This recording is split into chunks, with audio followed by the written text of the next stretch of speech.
महाराष्ट्र की राजनीति में इन दिनों भूचाल आया हुआ है। एक तरफ ये खबरें विपक्ष की तरफ से फैलाई जा रही है कि खुद बीजेपी और एकनाथ शिंदे में सब कुछ सही नहीं है। खास करके संजय राउत इस तरह की बयानबाजी कर रहे हैं और कह रहे हैं कि बस एकनाथ शिंदे का दिन बस गिनती भर का रह गया है। उन्होंने तो यहाँ तक कहा है, खास करके सुप्रीम कोर्ट का जो फैसला आने वाला है 16 विधायकों को लेकर, उस पर उन्होंने एक तरह से एक बयान दे दिया है कि सरकार का डेथ वारंट तैयार है, बस उस पर सही करनी बाकी है। यानी कि 16 विधायकों की सदस्यता जाएगी और उसमें मुख्यमंत्री एकनाथ शिंदे की भी सजा खत्म होगी, लिहाजा ये सरकार गिर जाएगी।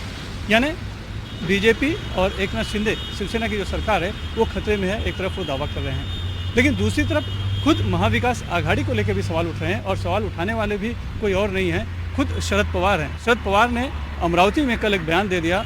जब उनसे पूछा गया कि 2024 का चुनाव महाविकास आघाड़ी मिलकर लड़ेगी, तो उन्होंने कहा कि मिलकर लड़ने की इच्छा तो है सभी की, लेकिन सिर्फ इच्छा से कुछ नहीं होता है, उसकी प्रक्रिया भी होती है, उसके बाद उस पर कुछ कहा जा सकता है। यानी उन्होंने एक तरह से संशय पैदा कर दिया और सवाल भी पैदा कर दिया है। हालांकि संजय राउत ने इस पर सफाई दी है और उन्होंने साफ तौर पर कहा है कि शरद पवार खुद चाहते हैं कि महाविकास आघाड़ी एक रहे और वो मिलकर चुनाव लड़े, और 1 मई को मुंबई में महाविकास आघाड़ी की एक विराट सभा होनी है, उन्होंने कहा है। तो महाविकास आघाड़ी में कोई फूट नहीं है, उनका इस तरह से दावा है।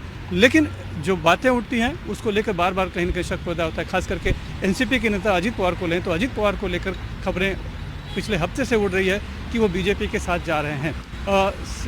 हालांकि खुद उन्होंने उस बात का मना किया है, इनकार कर दिया है और कहा है कि मैं मरते दम तक एनसीपी में ही रहूँगा।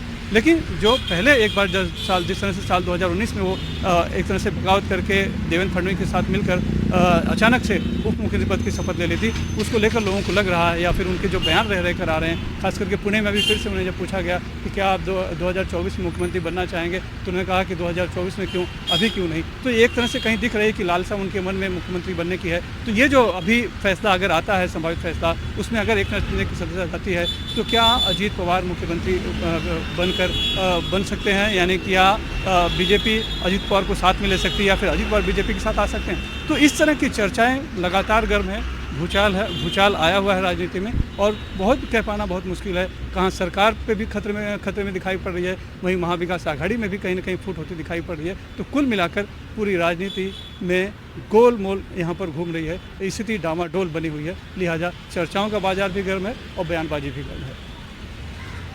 मुंबई से कैमरामैन राजन दयाल के सुनील सिंह, NDTV इंडिया की।